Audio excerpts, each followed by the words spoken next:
So, we'd like to open it up to questions. We have about 10 minutes for some questions, and we have a couple of roving microphones.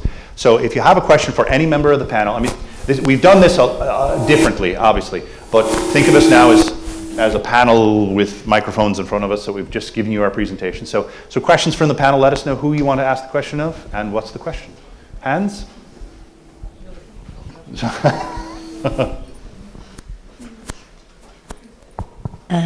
Grace, I'd like to ask the first question of Grace O'Sullivan. At what stage did you inform your principal or the school that you had a diagnosis of MS?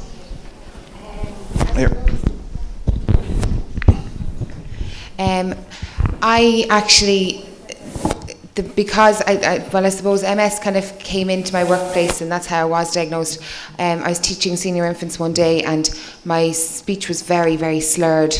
And I went home then that evening, and my principal just happened to call my mum when I was in the hospital, and without her even thinking, she kind of just gave the news.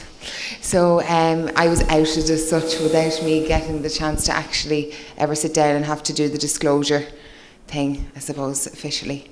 But it's played a part since my diagnosis as well. I was at I trained a choir for the Hallelujah concert in Dublin and brought them to it. And during that time, an optic neuritis started. So it was actually during the choir, and we were singing, and I was like, right, this is not very convenient.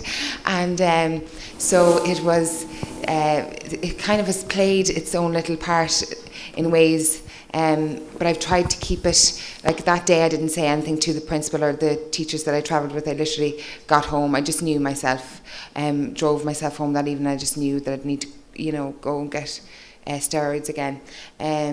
So they've always known. I was sent to a med mark as well to be checked as well for whether I was physically fit or not to work. So, outed by an Irish mammy. Outed from my Irish mammy. Thanks very much.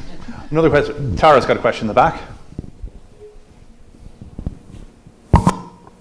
I just wondered, I was going to ask Willeke Van, her name is, We're just going to go with Willeke. Just wondered, did you ever come across, when she was on the internet, did you ever come across the MS Health University?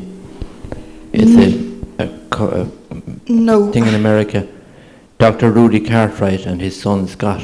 No, I haven't heard of that. Yeah. You What have. kind of, yeah.